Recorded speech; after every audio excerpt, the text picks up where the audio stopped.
Warning, this podcast contains heavy spoilers for not just one movie, but entire franchises.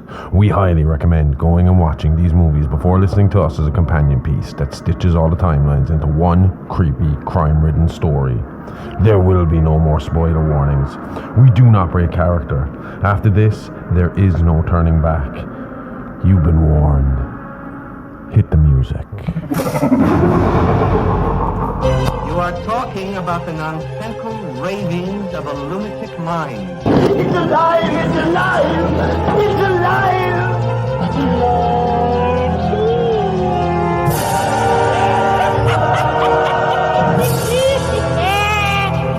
alive! It's alive! It's alive!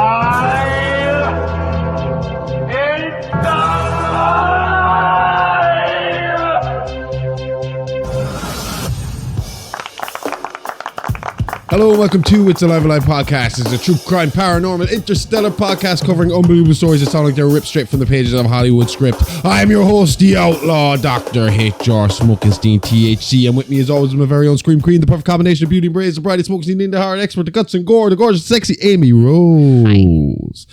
Hi. Right, so we're getting back into time travel again this week. We are.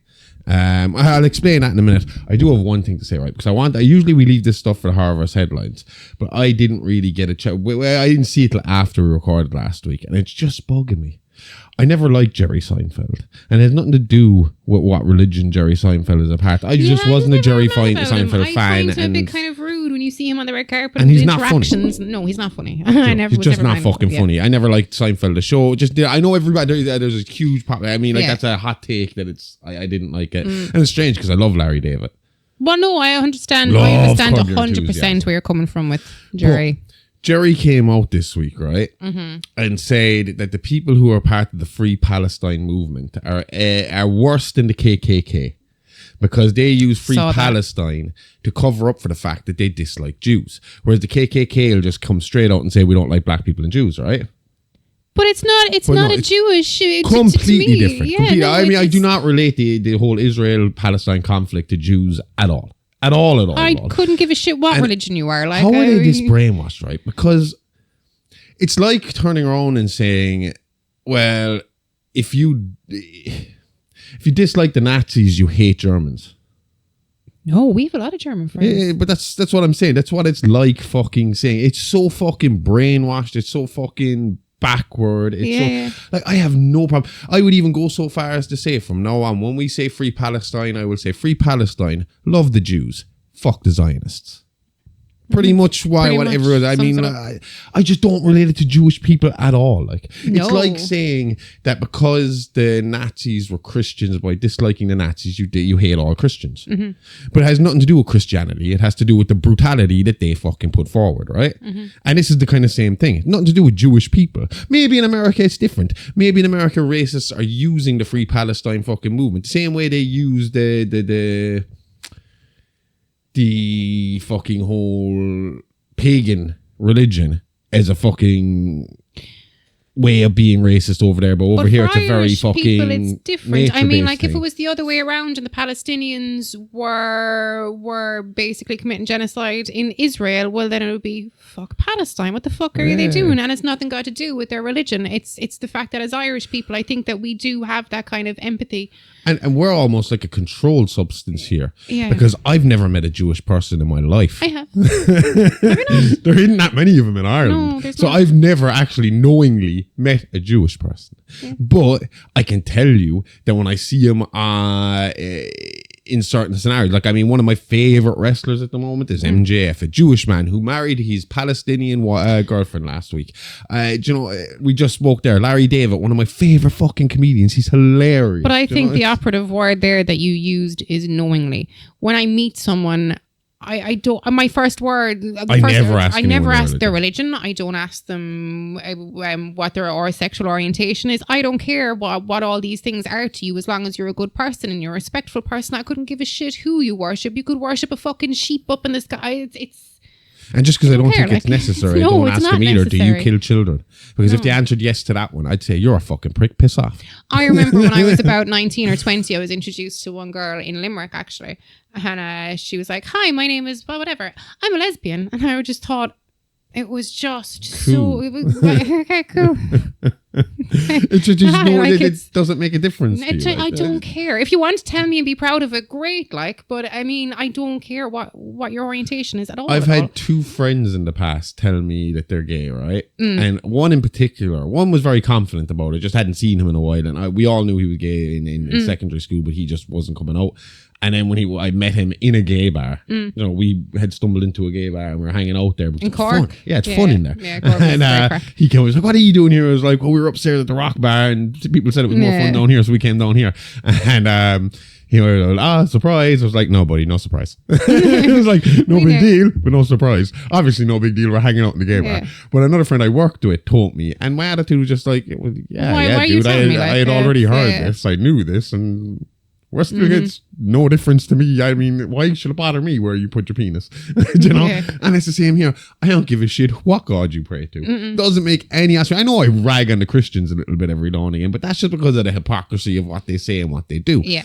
Do you know? And that annoys me. But all in all, I've also said that born again Christianity has its place because it helps people who have serious drug problems, issues. And not just, I think that's all religion abuse, but it helps them. Yeah, but especially the born again Christian movement does tend to help people because they feel born again, which means they feel like new people, which means like they can start again and they have this extra light in front of them that they can focus on, and it helps them. And that's cool. Definitely. All right with me. But obviously the hypocrisy of what they say and what they do, it's how you see that with the whole Charlie Kirk thing and all that. It's very hard to fucking be sympathetic for people who preach love and fucking all this stuff, but at the same time preach trying to preach love through hate. Yeah, doesn't work. No. And Jerry Seinfeld, you dumb motherfucker, it doesn't make your religion means nothing to me. Nothing.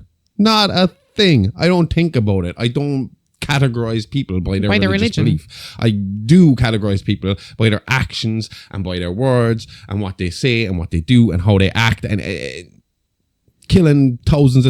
I saw statistics yesterday. I can't remember them, but they're very, very high. And it was like, it was the victims in Palestine was in the it was about the 300,000 mark. And of that 300, we'll just say roughly 300,000, but it was the number of children. The vast majority of them were children. The vast majority of them were children under the age of 5. Then it was a big chunk. The next level was like children between 5 and 12. And then after that, they got into women and adults, adult men. And adult men are actually the ones that are getting the least of it over there. They're taking out the weak people. Yeah, but then the Zionists will have you believe that that's Hamas's fault. But I don't care. This is the same thing. I don't care. Do you know, I don't care if you have a beef with Hamas. Fine, I understand. What they did was terrible. You should not be walking into a public place killing a load of fucking people. That is absolutely no justification for that whatsoever. But the issue, the IRA over here, they did it right. I know they fucked up plenty and killed plenty of innocent people. But they most times, when things were organised, they'd give you a ring, let you know there was a bomb in the building, and give you a bit of time to get the fuck out of there. You see, the thing is, Israel did that this week. They dropped the flyers onto Gaza and they said, you need to evacuate because we're going... Where the fuck are they evacuating? But that's because they want to take over the whole place. They expect them to immigrate, leave. How? And as soon as you leave, you can't come back. But are they letting people out even? I thought I assume if you're willing to leave voluntarily, yeah, they'll let you But you go. can't even but you're fucking not fish. So how are you supposed to... I don't know. But I just wanted to clear that up. There's absolutely... I don't think anybody that's in the Free Palestine movement regards this, at least outside of the United States, see this as a Jew versus... The only people who see this as Jewish versus everybody else are Zionists. That's it. Pretty much. Nobody else sees it that way. It's just a really shitty crap excuse for what's going on. And it kind of ties into what we're going on to talk about today, because it doesn't look like things are going to get any better, at least if Sabastian is to be believed. Now, last week, right, we kind of did a really quick overview of who Sabastian was, where he came from, how he got here, and some of the warnings he gave. So I thought it might be a bit educational to maybe dig a bit deeper into what he's saying. Because I said this to you already. I was like, if this guy is to be believed, if this guy's a real time traveller, well, then every single conspiracy that we've ever believed in is true, or ever heard is true. Right? Except for aliens, apparently. Okay. That one's bullshit. Or at least they haven't shown up yet. So what we're going to do is we're going to take excerpts, full-on quotes from what he said in this stuff. And we are then going to have a look at what maybe, if anything, ties into what we know now or what we've heard now or where it might come from, you know? And see, you know, what do we have in store next? So this is a real free, easy kind of episode. We're going to go through the quotes. We're going to talk freely about what we think about it afterwards. Might be a fucking shit show. Might be a disaster. Who knows? But we're going to try it anyway. We know not to do that kind of show. Okay. So let's get fucking started. So do you want to crack on with the first quote here and let's see what old Sebastian has to say? Yes. Yeah. So I know most of you won't believe what I'm about to tell you. I'm a time traveller from the year 3036. Time travel is absolutely real. It's something that's not kept a secret in my time, but it is strictly forbidden for civilian use. I was trying to arrive here in December of 2019, but ended up arriving in March 2020. I'm not exactly sure what went wrong, but I'm not exactly a professional either. I should be thankful that I even got here. I know I don't have much time. They'll be coming for me. Right. Okay. Before we started recording, you were reading through this yourself and you looked at me and said, well, he'd aimed to get here for December 2019 and he arrived March 2020, so he's not far off. No, I'll tell you why it's a huge problem that he got the dates wrong. Remember, I think we might have mentioned it last week. The 10-year kind of... Not just that. Okay. Professor Brian Cox talked about it on one of his documentaries about the planets. Basically... people forget that when you're thinking about time traveling from one location to another, you got to factor in and do the maths for where the Earth will be sitting when you land. Because it's like what we were talking about in It's a Live Action. We're talking about the Philly experiment, where the guys came back on the boat and they were fused into the boat. That's an issue, a real issue you have to look at with time travel. So if you and me were to sit here right now and say this computer was a time traveling device and I pressed enter and we were going to move. To like this spot 100 years ago? Yeah. We're not going to land on this plot of land in 100 years. Fall into a lake for all we know. That's it. That's what I'm saying. And even with the way the Earth moves in space, we could find ourselves floating in space. That's it, guys. We could find ourselves fused into a building. We could find ourselves fused into a rock. We could find ourselves underground. We could find ourselves in the fucking sky falling. You know, there's all these variables. You really have to do the math to end up in the right place. This guy was if this is true, this guy was extremely lucky to land where he did. Yes.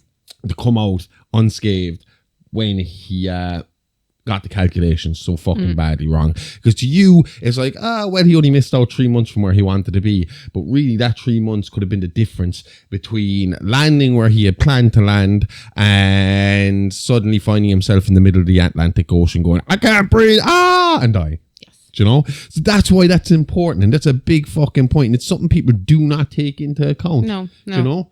Don't listen to Doc Brown. He doesn't know everything. Do you know? The DeLorean will not, unless the DeLorean has really good sat nav on it, you ain't landing where you want to land unless you do the math. Well, really, the DeLorean was probably a wee bit safer because he only went back to the 60s and he was on a road and the road probably exists in the 60s.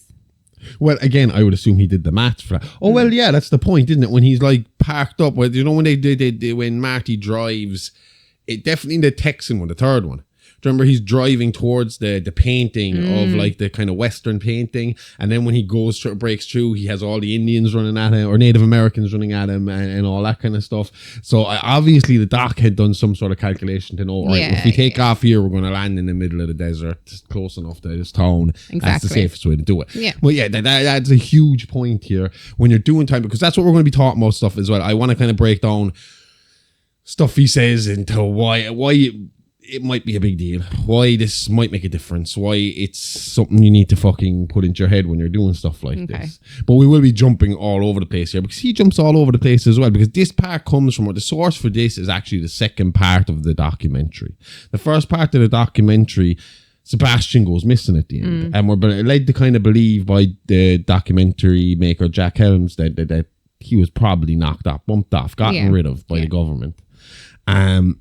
And because he was the only person that really had any contact with Sebastian, he actually managed to come into possession of the few bits and pieces, the few possessions that Sebastian had in this world. Yeah. And one of them was this little lockbox that he couldn't get open for a very long time, for a period of time. Eventually, he managed to crack it and get it open. And inside was a USB drive. So Sebastian had prepared for this eventuality. He kind of knew. Like, I mean, you see it there. He said, I don't have much time. They'll be coming for me. Yeah. So he knew himself that I'm in trouble here. I might not have long. If they don't kill me, I will at least be in hiding or be locked away by them. Yeah. So if I'm going to get this out, I need to get it out now. So he hid this little USB card. Jack Helms got it. So this is where we're getting this information from. Yeah. Part 2, which is available online now as well. So you had part 1. I believe it's on Apple I think so. TV. But so part 1 was basically what we were talking about last week. This week is a lot of part 2 and a lot of what he had to say in part 2, where he expands a lot on what he said in the first part. Okay. His full-blown confession is here and what we need to be prepared for going forward. Yeah. Not solely us, because it's another 1,000 years in the fucking future, but obviously he says stuff that happens closer as we go along that, we can see. Maybe, I suppose it'll tell us if he's telling the truth or not if we see what's happening as we go along. And some of the stuff he said last week did kind of resonate with what's going on right now. Let's go and have a look at what he has to say next. I work with a small coalition of civilians who are forced to live outside of society. They refer to themselves as the believers, but the establishment calls them the beneathers. I am an intermediate source between. What's beneather, right? So the beneathers are people that don't believe in the chip or the vaccine. They basically refuse it. They live beneath the cities and the abandoned tunnel systems. They're oftentimes referred to as the ones below. They refer to themselves as the believers, but to everyone else in society, they're known as the beneathers. They don't live long at all. They live to about 40 years old. And why do they die so young? Well, nobody can live outside for years and years at a time without proper care. People need masks and respirators outdoors at all times. The air quality in my time was so poor that no one can live out there for long. And that's why there's no more houses and everybody's required to live in pods. Okay, right. First of all, do you think, if this is true in the future, do you think that the Irish would just naturally lock onto the beneathers? Because it sounds very much like Catholic Ireland when they were rebelling against the British. Underground fucking groups who are... No, obviously we didn't physically live underground, but underground groups that, that don't believe in what you have to say. We have our own fucking beliefs and we're going to group together to fight against the oppressive fucking government. Do you think that we'd naturally be like, yeah, we're on your side? I don't know. It's a hard call because it's kind of different though, isn't it? I don't know. Do you know where we've actually seen this though in the last, this summer? Where? Superman. The mole people that lived underground. Yeah. I forgot that. There you go. And I mean... It's interesting because, again, like I said, this is very much like, if you want to hear more about what I'm about to say next, it's a live action on Patreon. We're dropping it tomorrow. We have a Philip K. Dick special coming tomorrow. We talk about the life and work of Philip K. Dick, who I call the dystopian prophet or the technological messiah. Technological messiah. And if you look at Android's dream of Electric Sheep, like I said last week, this air quality thing and not being able to live long on Earth without proper precautions is very much a huge theme in Do Androids Dream of Electric Sheep. A lot of people have immigrated and left the world to go to the next world, the next colonies and Mars and the moon and stuff like that. Basically polluted this Earth to the point where, it's too much now. And the people who are left are people who are too sick to travel and are stuck there, and they're slowly declining, and their life expectancy is very short, compared to people who moved on and who are getting the best of health on different planets now, where all the elite have moved as well, Yeah. So, I mean, it's curious. It makes sense, though, because, I mean, look, air quality is an issue now, right? We worry about that right now. And you can see, I mean, I think compared to the 90s, there's been a lot of work put into making a better air quality. Yeah, well, the hole in the ozone layer has closed since we were young, hasn't it? That was such a big deal when we were kids. Huge. That was constant. I mean, but I used to feel bad putting deodorant on. I saw an interview with a guy that had walked underneath the hole without the protective, part of it was without protective equipment on his face, and some of his skin was starting to flake and all. Well, I mean, you look at how we're living now. And I know some countries fight back against the whole idea of, the environment getting damaged that much. Even when I was watching the Brian Cox thing again, he kind of even said, no, I might be wrong. Maybe I took it up wrong. But even he was kind of saying it would take a lot for us to do that much damage to the ozone layer. Do you know? An awful lot. How many cars are in Japan? How many cars? The biggest worry is more the poles stop moving, and because that's what happened to Mars. Once the poles stopped working there and it stopped moving, the atmosphere started to dry up, and then their ozone layer started to dry up, and that's when the sunbeams are getting in too hard and destroying the planet. Yeah. I mean, we are taking precautions there in a way. I mean, they're trying most countries are trying to get rid of petrol and diesel cars. Yeah, diesel's going to be gone by the 30s, definitely. That's kind of like the plan is to, like, within the next maybe 10, 20 years to completely wipe them out for electric cars. And electric cars are way more prominent now than what they were in the past because they're more efficient. They work better now as well, compared to back then. Another big thing we're trying to deal with is the smog in the air is a big issue. I mean, like when you watched like stuff from, like you said, China, Japan, America, back in the 90s and stuff, like big cities like LA and stuff, it was always like smog that was but I mean in the 40s England had that big emergency. It was smog for a few days, wasn't it? You couldn't go out. I mean, that would have been a big industrial time for them, wouldn't it? I mean, especially the 40s, they would have been pumping out fucking machinery for the war and all that out kind of the industrial revolution as well. A lot of factories and a lot of I mean, like Peaky Blinders style there with all the boys and and even that look, Birmingham there looked fucking... Didn't look great in that area. It looks gloomy, constantly gloomy. Whenever you watch something from that time period, it looks very gloomy. So I do feel like we're doing better in that kind of regard. And I hope that will keep pushing forward. Yeah. Because again, we are. I mean, like even other things we're trying to. I mean, here especially in towns and cities, regular coal is now outlawed. Like you can't buy regular coal. You have to buy smokeless coal. Yeah. Do you know? To burn. Peat fucking what? The peat briquettes are gone. Turf is gone. You know, so they are trying to improve the air quality. Huge issue with the turf though, because the turf is such a cultural thing in Ireland. Do you know that kind of way?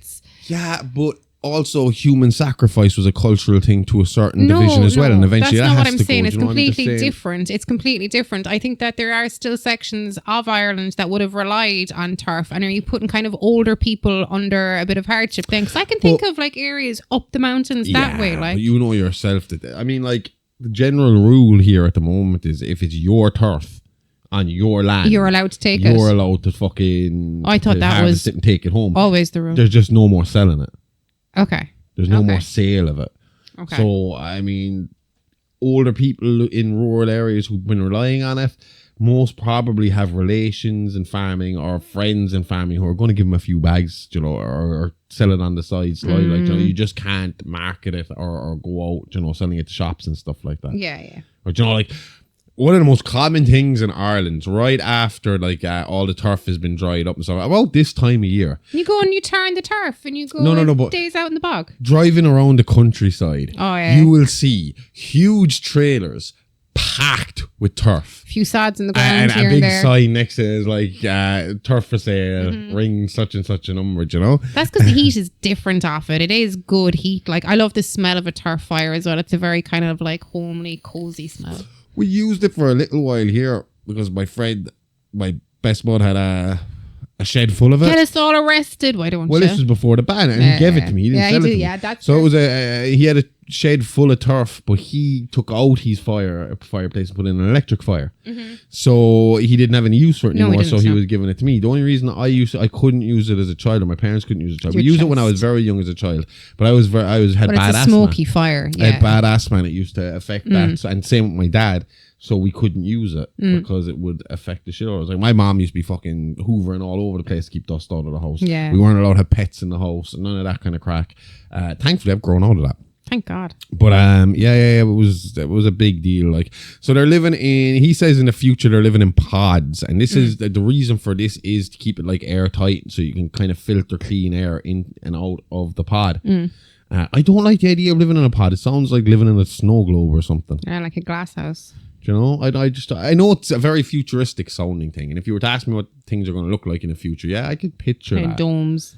I believe he said that it like sits on a magnetic field, and so the pod actually hovers off the ground. Okay. Using a magnetic field. Yeah, I don't know what the purpose of that is. Is it just maybe an energy Making thing? It movable, that if maybe you want it's an to energy move, thing as well. Maybe that's how they power them. I'm not 100% sure. Okay. These Beneathers, though, they sound like something out of a horror movie, don't they? Yeah. The Beneathers. Look, do you know what I picture when I think of the Beneathers? What? Is half of the time I picture like Irish rebels sneaking around the place. The other half of the time is, do you remember in South Park when Amazon went on, when the Amazon workers went on strike, and the boys Stan, Kyle, Kenny, and Cartman they were entering a bike, not a bike race, a bike show. Who had the best, nicest bike? So they couldn't get all the bits and pieces for their bike because Amazon workers were on strike. So they had to go back to the mall. And the mall hadn't been worked on in ages. But all the mall workers were still in there. And they were all kind of, like squinty-eyed, fucking no pupils, and they were talking like this. And they were coming sneaking out of the shadows. I just That's how I picture Beneathers. as in Futurama, but I know they're not mutants. But like the mutants underground. Which is very similar to what's going on here, isn't it? Because those mutants were pushed underground for being different to the people above, and they were kept under there, and their rights were taken away, and they had to hide and try and keep their shit shifting down there. So yeah. It's a good point, yeah. All right, let's go on to the next one. They've made you comfortable and complacent, but what you're tolerating is setting us up for a future that you wouldn't believe. Most every civil right you have is stripped away, and the only way to practice religion is to become a beneather. During the next 10 years, you will experience wars among the divided, which results in one of the biggest wars in history, and it changes the future forever. There's going to be several major wars. There's going to be a world war that will change many things for your lifetime, and it's going to be between the US, the EU, China, Russia, and the Middle East. More specifically, Iran. The war is going to be massive. That scares me. Because he's not wrong. I mean, that section there is pretty much what's happening right now. Oh, yeah. Do you know? When you look at, we're lucky. We're living in Ireland, which was voted like the second most peaceful country in the world after Iceland. But when you start looking at the bigger countries like Russia, like China, like America, like Israel and Iran and all those places, there's a tension. I mean, like a couple of months ago, we believed nuclear war was on our doorstep. Oh, yeah. No, it just feels like, again, I know I've been saying it constantly, but America feels, since the Kirk murder, assassination, whatever you want to call it, they feel closer to civil war now than ever. Yeah. Like the right are screaming for civil war over there. They were looking for war. Yeah, they were. Then they all had to shut the fuck up really, really fast when they realized it wasn't someone from the left that killed their guy. It was one of their own. I'm sorry.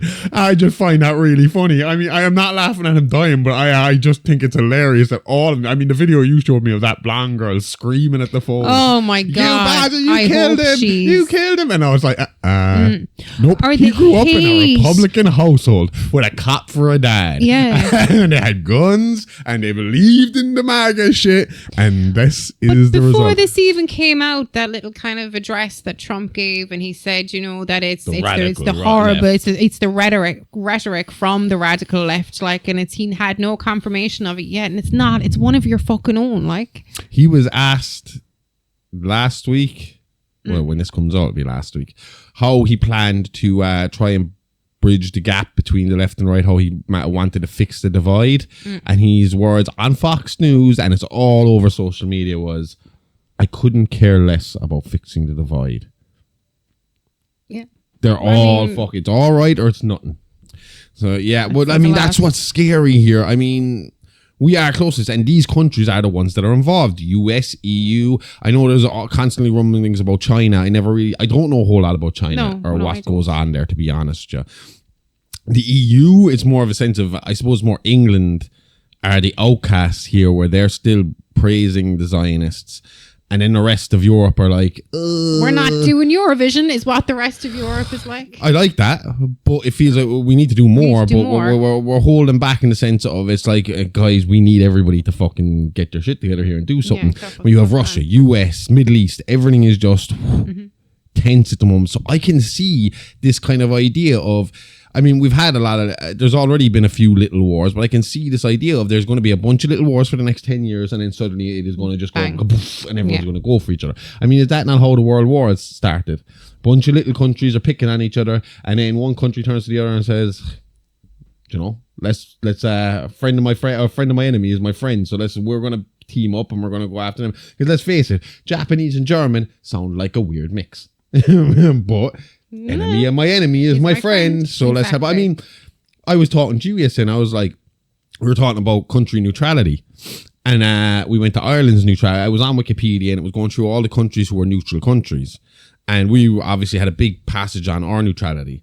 And one of the things I said to you was like, well, it says here that if England had tried to take over Ireland during World War II to strategically help them and to try and stop the Nazis from coming in here, Ireland had plans to help to back the Nazis and to join the Nazis. That's because they also, we couldn't have... But on the other side, there was also the other plan for if the Nazis come here, which apparently they did have plans to come here and invade that they could strike England from the other side. We had plans with the Brits as well to team up to go and push the Nazis back out, like, you know. So I mean, it was basically we didn't want to be taken over again either. We are neutral. Stay the fuck away. Any of you step into our country, we're back in the other team. Yeah, you know, that was kind of our attitude at the time. No, exactly. I'm happy it didn't go with that because I wouldn't want to be on that side of history. I wouldn't want to back them in any way, shape, or form. It would have been terrible. But yeah. I mean, look. I don't think the smaller Joe Soap in Ireland at the time would have been happy with it. I think there would have been a lot of pushback. I think at that stage in the 40s, we still, the shit with England was still so fucking fresh that we would have hated them more than we would have hated Nazis. Yeah, but I also think that once the news broke, once we heard about the concentration camps and all that jazz, because we were just coming out of that kind of a situation, we would have been like, we need to back off here. But I mean, like, even when you look at it, our history, when World War I broke out, we saw it as an opportunity to fucking fight the English. You're busy over there? Awesome. We're going to take this back. And that. Might as well throw in the Rising while you're at it.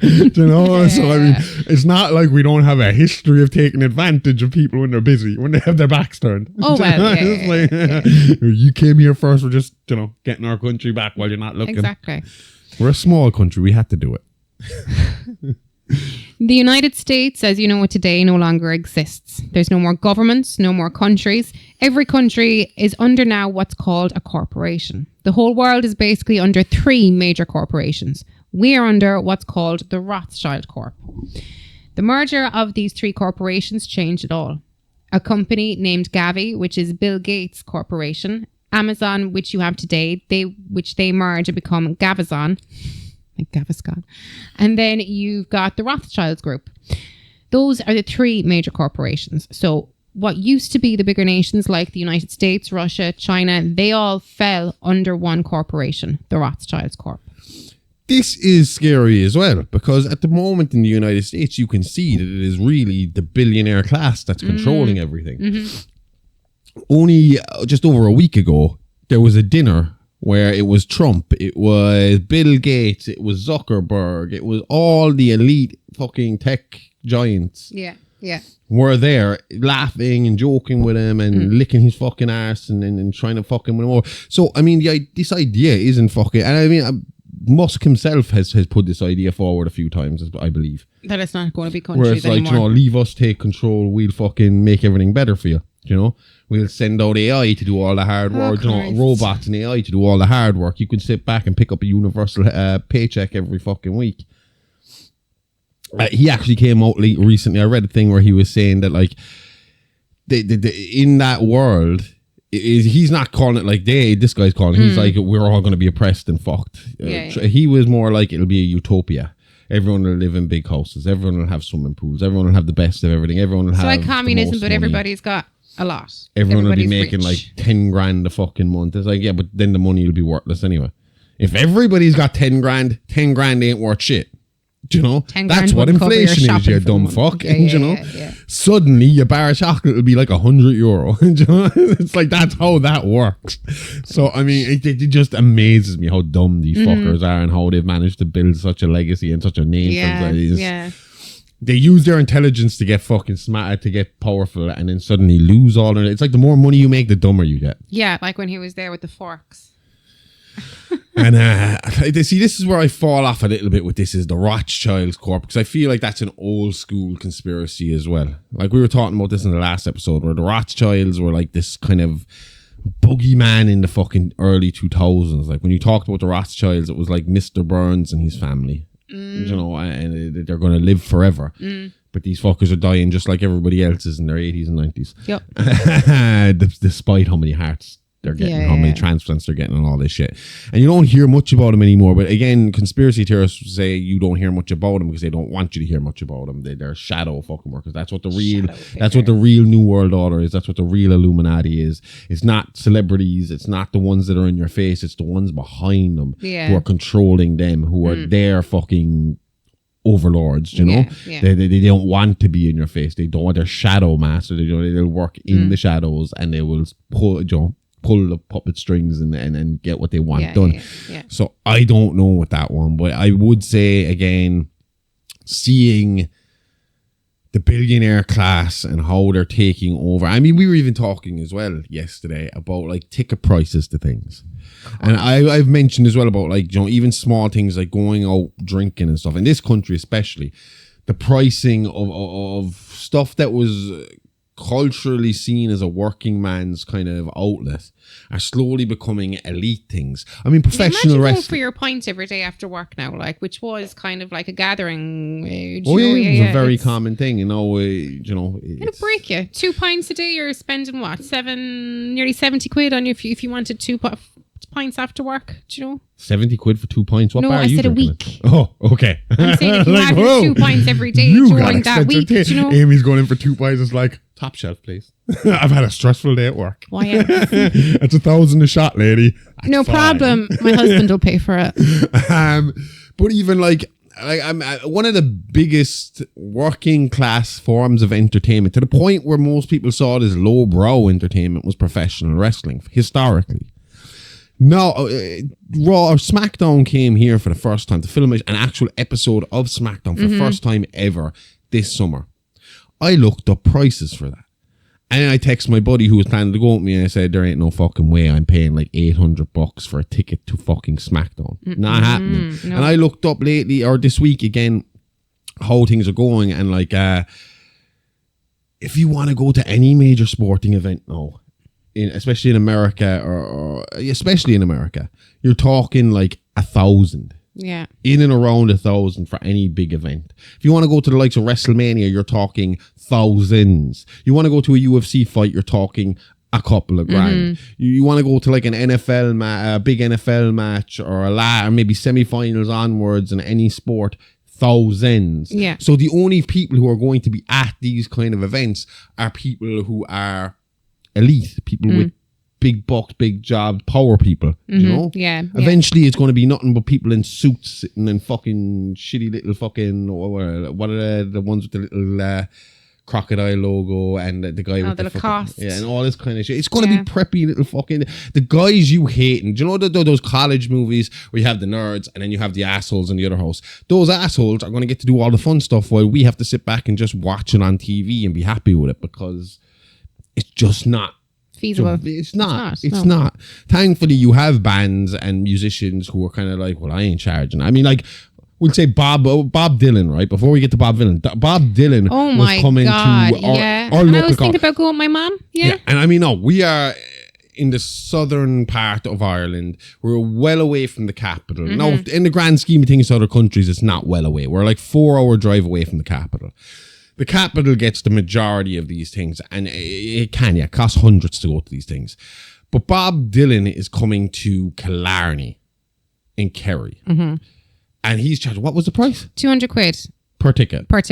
So that's that's way too fucking high. And I know people are like, oh, that's not that. That's fucking bad. It is when astronomical. Bob Dylan turn up at Dublin and they're charging €35 a ticket. And you will be able to understand everything they say. We'll be talking like Boomhauer from fucking King of the Hill.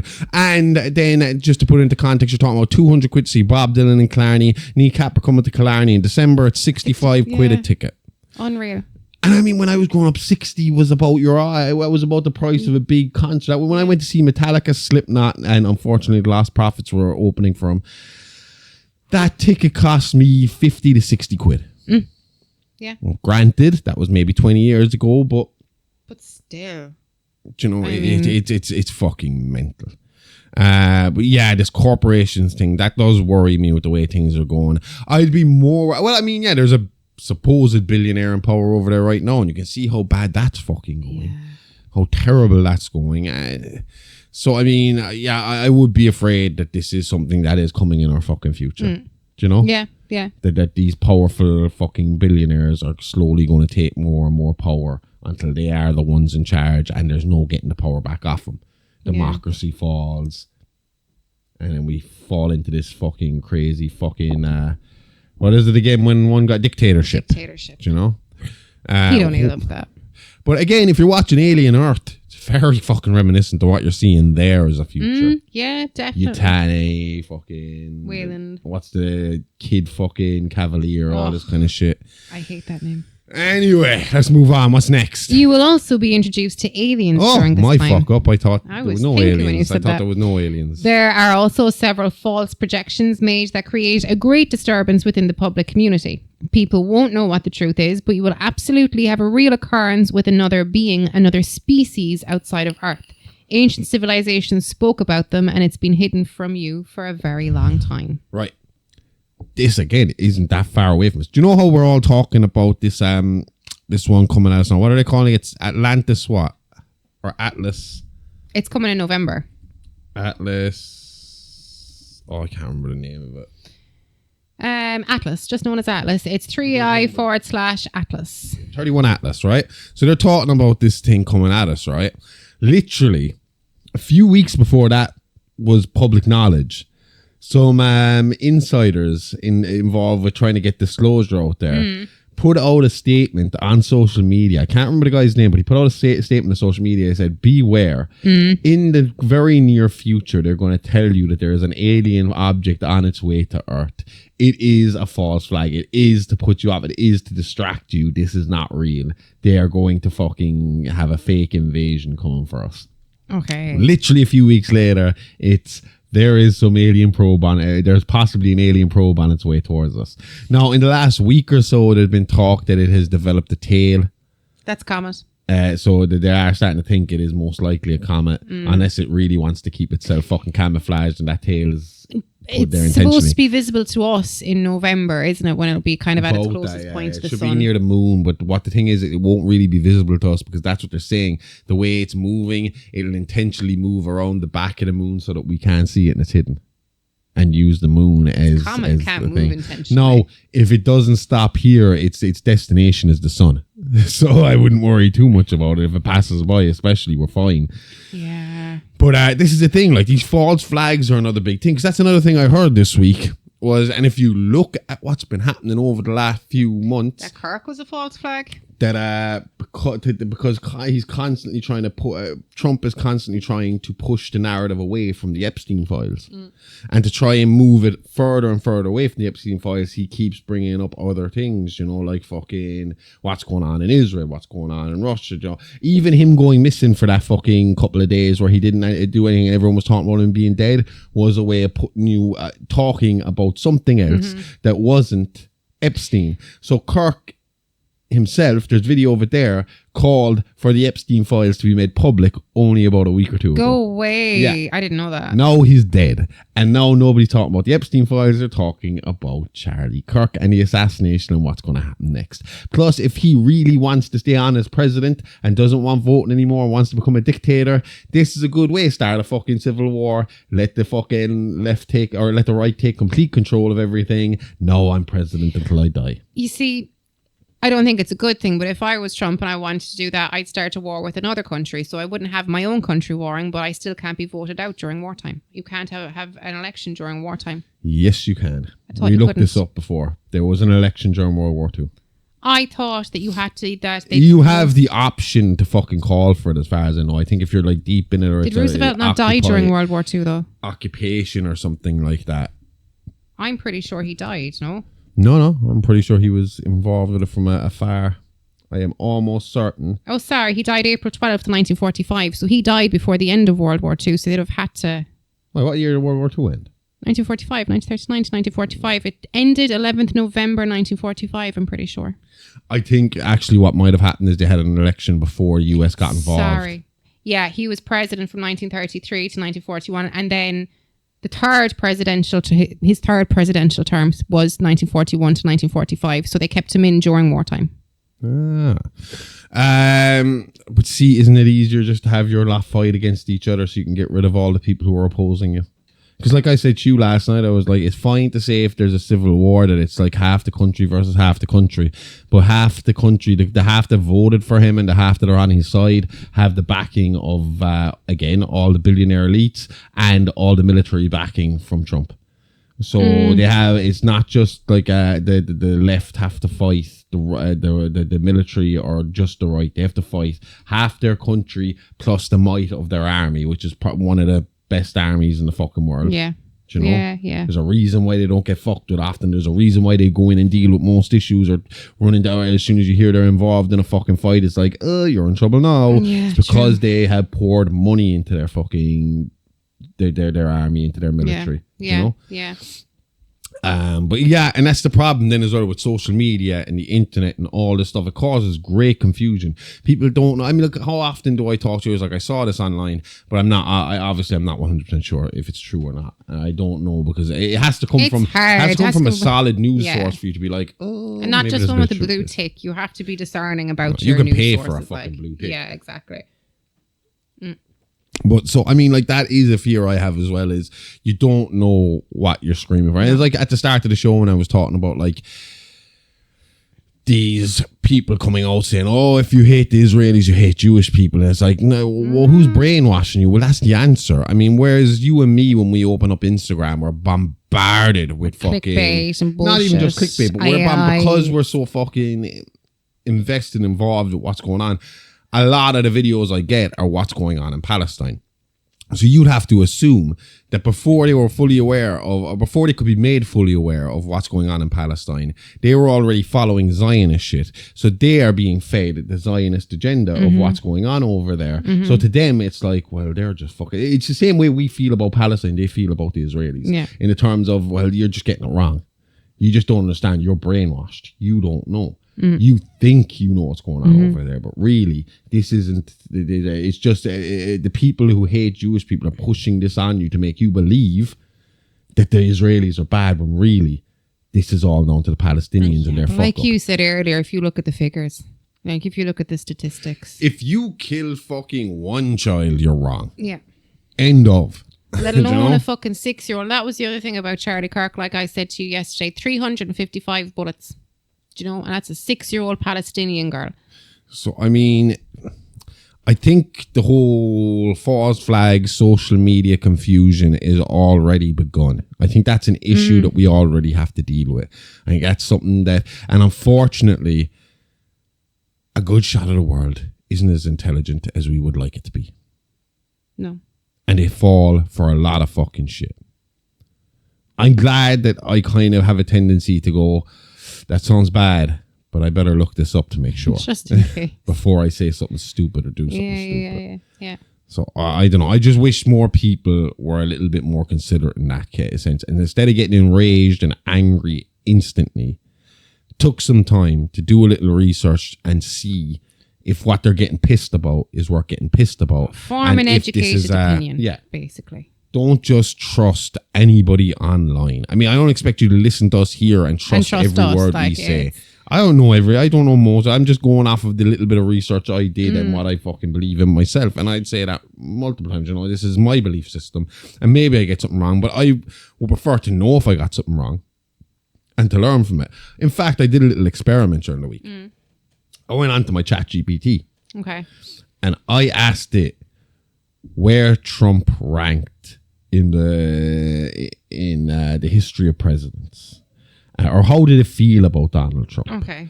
And it being an unbiased, impartial fucking bot, it came forward and it said, well, here are the things he's done right and here are the things he's done wrong. And it was very intelligent. It didn't talk about his current run whatsoever. It was last time in his first presidential run, he was very good at being diplomatic when he talked to more difficult countries like North Korea, like Russia. Whereas other presidents made threats. He went and he sat down, he spoke to a lot of them, and he managed to solve some issues there, and that he was good in that defense. And because of what he was doing there, it helped with the American economy, which made things a little bit better. And it had one other point that I can't remember right now. And then it was on the flip side, the man spits out a lot of fucking hateful rhetoric that can't be backed up, that is clearly blatantly lies, and he polarizes a complete section of his own civilians outside of and on top of that the world, and that sometimes he doesn't have the same grace or filter that a fucking president should have. Now when it gave me the entire rankings, he was in the bottom of the he was at the bottom of the list of those presidents. But I think it says a lot when he says that, because he said that he's going to Charlie Kirk's funeral. He says, I feel like I have an obligation to go to Charlie Kirk's funeral, and he wouldn't even acknowledge. He wouldn't even talk to the governor of Minnesota. That was Waltz. That was what? The guy who ran with Kamala. Yeah. He wouldn't even contact him when those two were killed. What he said about him when he was asked, no statement about it. When he was asked, was he going to contact him? He said, I could be nice and give him a call, but why would I want to? He's a wreck. Why would I want to call him? I mean, how can you be president of a country? This is your country. These are your people. You cannot be biased like that. It's like the Queen. It's like the Queen not going to those kids that died from the coal explosion that time, and she was made to in the end. They're your children, basically. Like the proof is there. When Trump himself was shot in the ear that time on the thing, Biden came out and said, "This can't go on. This is wrong. Don't do this. We are all neighbours. We are the one country." We hope the former President Trump is doing all right. With his fingers crossed under the table. But that's it. As a president, you have to be impartial. You have to love both sides, despite them not wanting you. I mean, that was another thing about Biden, that he poured a lot of money into the South, where he was doing, where most of his. He had very little support, but he was pumping money in there because they needed that fucking money. It wasn't you were being entrusted with the welfare and the care of all your citizens, not just the ones that support you. Democratic officials shouldn't want to be loved. No. That's a dictator's job thing. That's what they want. That's why I have issues sometimes with Christian gods and gods in general of, they demand love. They demand love, need love. It's just not right. You're there to be impartial and to run a country, not to, especially for a guy who said he was coming in to do it all business. Yeah. And what do we say about business? It's business, not personal. Whereas with him, it's all personal. So, I mean, we have this issue already. This is a problem. False flags, confusion, social media and internet being used against us. This is there already. People need to start wising up and using their fucking brains, or we're going the way of 3036 over here. Around 200,000 years ago, a species from another planet came to Earth and fused their DNA with the already evolving man here on Earth. There are many ancient texts and tablets that you can refer to. Primarily, the Sumerian culture speaks about it heavily. They called these individuals the Anunnaki. The Bible refers to them as the Anak. These were the original settlers and dwellers of the lost city of Atlantis. Check out ancient astronomy and maps. They show the planets revolving around the sun, which is something we didn't figure out until much later. Again, the church's fault. Oh, okay. What I'm going to say now is this part goes on for a very long section. Okay. Okay? We're an hour in. We're on page 6 of 24.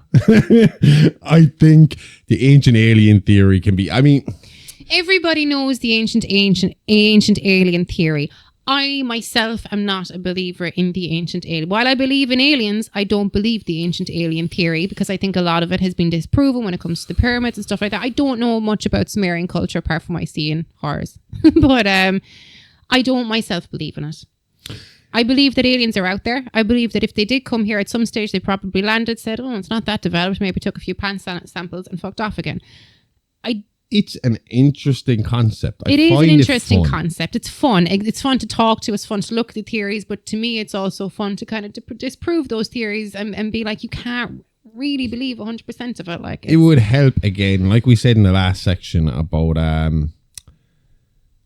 you know, people being a bit smarter and stuff like that. It would help if it wasn't the crazy half of the world that push this narrative, or that these people might look a bit more together and knowledgeable. The last documentary that I watched about it, and your man's kind of saying things, and you can be like, right, yeah, face value, yeah, and then they kind of dig a bit deeper, and they kind of give him the explanation for some things that make 100% sense, and he's like, oh, well, no, that couldn't be it because this gives an outlandish theory, and he's like, you're not going to change my mind. Well, how many times have I said that about conspiracy theorists? You can talk to them, but they're not going to... The only way to settle a conspiracy theory is by proving them right. Yeah, there's no way of proving them wrong. Talking wrong. They'll always find a way to change the narrative to, well, and again, it could just be as simple as you're brainwashed. You're just believing the narrative they're sending you. Whereas I know a little deeper. If you read between the lines, think outside the box, you know, this kind of stuff, and it just doesn't make sense. But yeah, I mean, like, I'm not going to get into, because this goes, there's 3 pages there of quote that you'll be reading, and a lot of it is about the Anunnaki coming back. I mean, and we've Atlantis talked about it in other episodes if you do want to go and listen to it. Yeah. And just the references in the Bible to the Anak and all this kind of crap. And the Nephilim and yeah. I don't know, man. I mean, like, the Nibiru thing is fun. Planet X is fun. I know they thought they might have found Planet X kind of close to us again and all this kind of stuff, but it's just a bit mental. It's all by this guy named Zachariah Stitchin. I do believe that eventually we'd end up doing a full episode on Zachariah Stitchin and the whole Anunnaki stuff, so I don't think there's a big deal on going way into it right now. The general gist of all this is, in ancient times, instead of us evolving or God putting us here, in ancient times, the aliens came down and seeded the earth with us.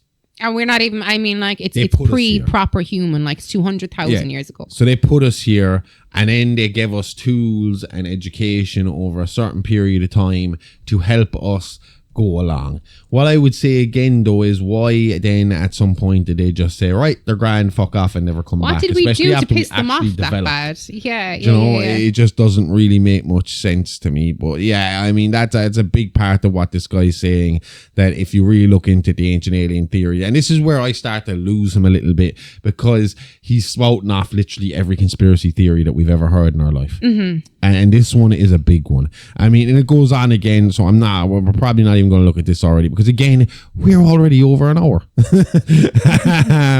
You're probably getting sick of us. So they're going on about, he goes on about Sumerian culture and how it shows, you know, like,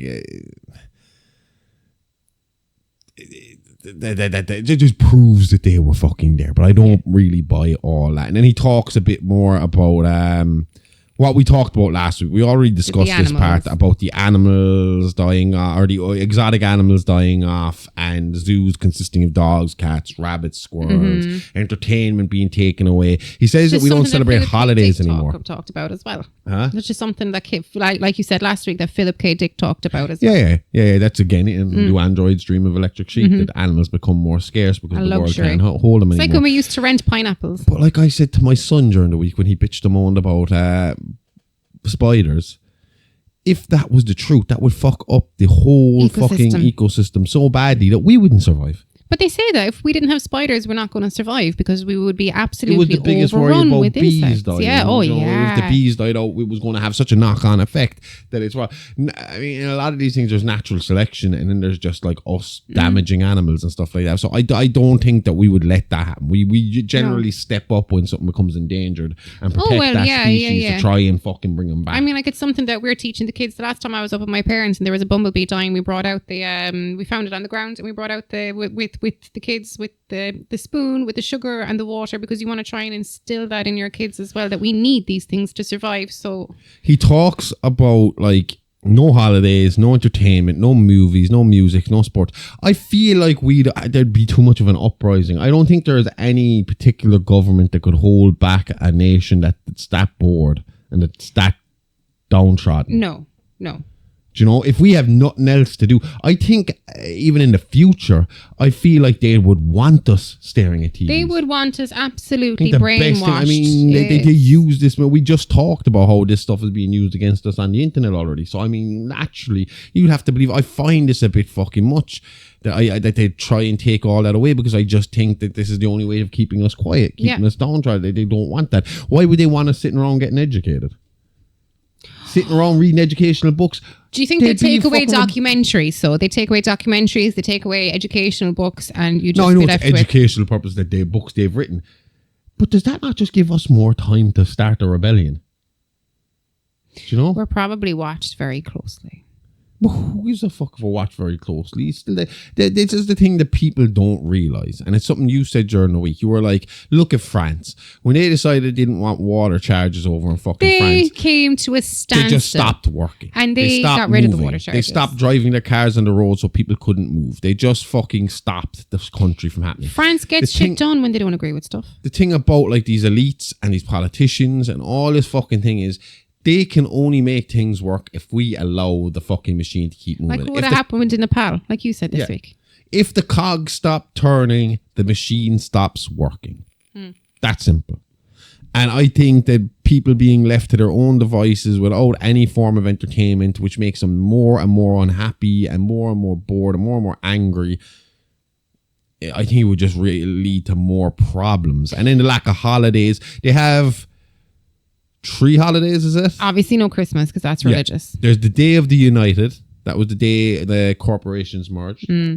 And they have another day called the Day of the Caring Ones, which is the day the first robot was online and placed inside a residential home. Okay. So they're the ones we talked about last week to bring up your children and educate your children and stuff like that. No? It's just after clicking with me. Sorry, not to go back, but the floating pods. Do the pods float so you can't be an undercover beneather? This is my house, and I've dug a tunnel underneath. Maybe. I'm going to skip that next bit too. Then he started, that makes sense, I suppose. See, next he's talking about, because again, I don't want to waste too much time on this, because a lot of it is a bit fucking mental. About Hollow Earth theory. Yeah. No, I've heard this a lot before. If the Earth was hollow, would we not be a dead planet like Mars is? Like the way you said, the core of Mars is dead. If the Earth was hollow, we would have no working core. Gravity wouldn't exist. Gravity works on Earth because of the big metal core inside the Earth. Like I love how when we started this show, we were all on Sebastian's side, and we've just turned against him as we read further into this. Well, sometimes, as in, I can see some of what he says makes sense. Some of what it might make sense in 1,000 years when we know a bit more scientifically, but at the moment what our scientific knowledge surely says that this doesn't make sense. Well, what he's talking about here feeds into a couple of conspiracy theories, right? Okay. The Hollow Earth theory is the theory that the lizard people are living in our underground, and that it's something to do with their heating, because obviously they need heat hotter or whatever, because they're cold-blooded and all this kind of stuff. But that there's these giant pyramids underground as well. They claim to have one in the Arctic, which they say is where the lizard people get in and out of. Okay. They say there's one in the Grand Canyon. And that they're spread out all over the world, and there's all these power lines going from one point to the other, and that's how they power the Earth now. Okay. See, this has been going on for years. There was the Nazis were supposed to be living in Hollow Moon, right?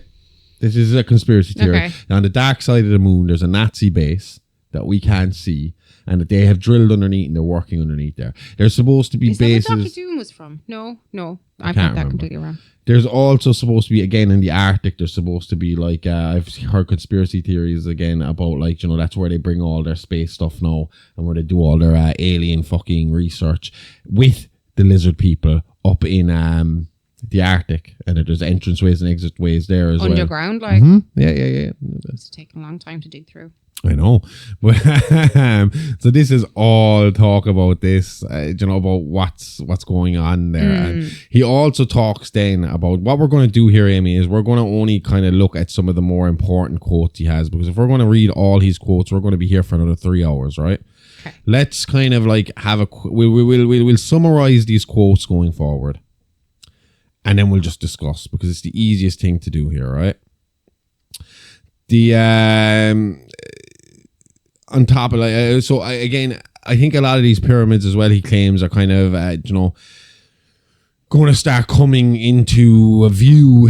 Is he claims that the shifting plates of the world and the shifting and the ocean floor and the atmosphere and all this kind of stuff is going to raise the water levels or dry out certain areas and raise other areas, and cause certain chunks of land connect back together because where the water's dried out, and then where the water levels rise, it'll cover those things. Like according to him, Ireland will be underwater by 2036. No Ireland left. Okay. We are completely submerged in water. All these islands are going to be submerged in water. Africa will be split in two. Okay. When the water goes through that. Scandinavian islands, no more. All gone. For us to be completely submerged, I mean, the sea level, it has to go up a lot, doesn't it? Because if you think of our cliffs and stuff like that. No, to be honest with you, whether Sabastian is true or real or not real, right? Whether what he's saying is true or not true. This is an easy one to guess.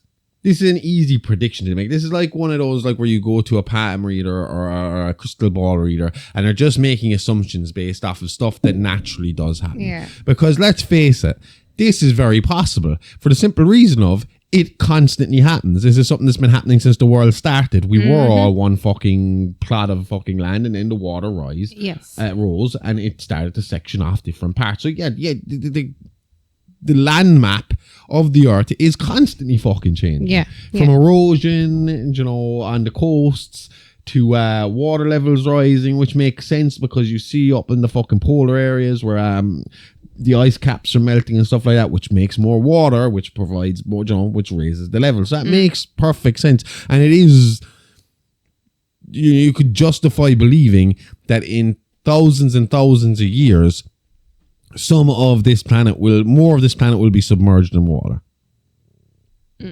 No, you would have to assume that we'll rather be off the planet at that stage, or evolution will just keep kicking in.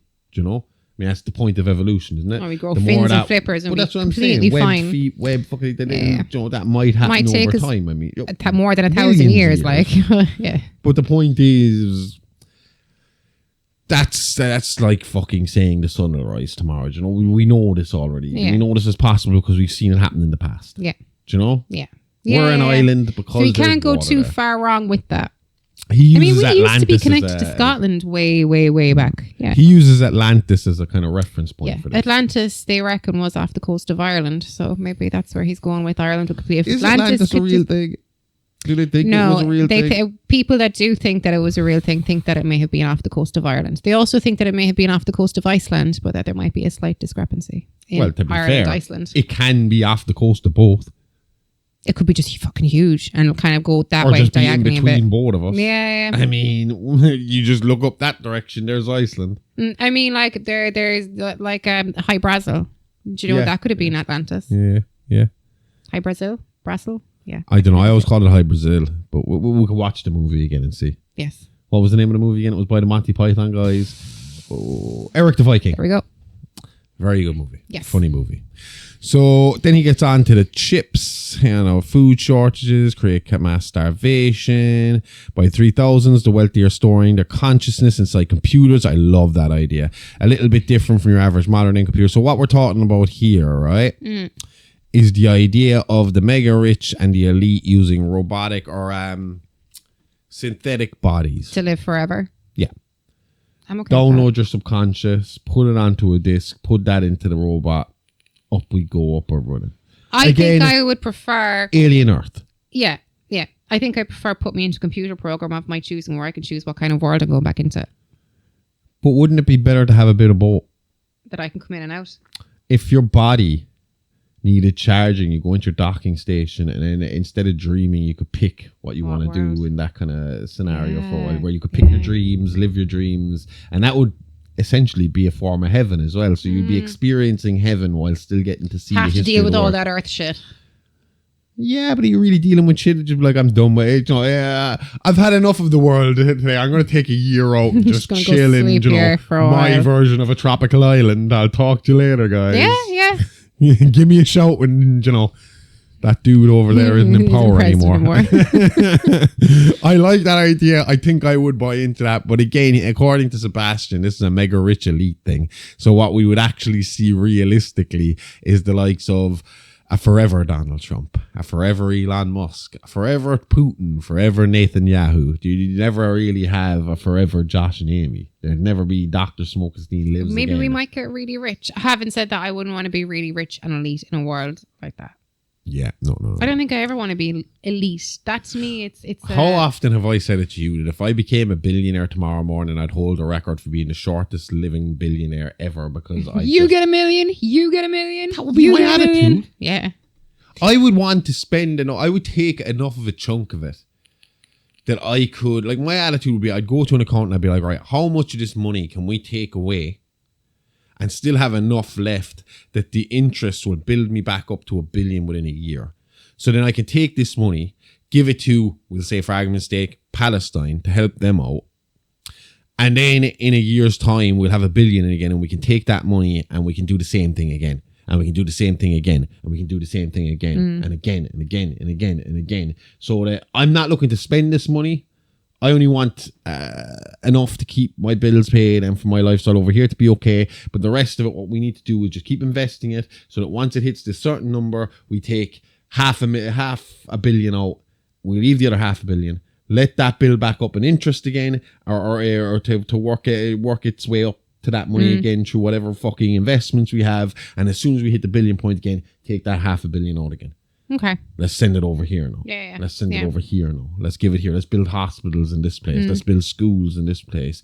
Let's fucking, where we can pay the best fucking teachers a good wage to be clean good teachers. Water here, clean water there. Yeah. Let's deal with fucking the health epidemic over here. Let's deal with this over here. Let's deal with that. Really be a fuck. Because I don't understand. Why do you need that much money? Like, yeah, you're not taking it with you. When you leave it on, there's going to be inheritance tax. So it's not. I would rather go that money to go to the people than the government. It's just like a fucking thing to say, look at me.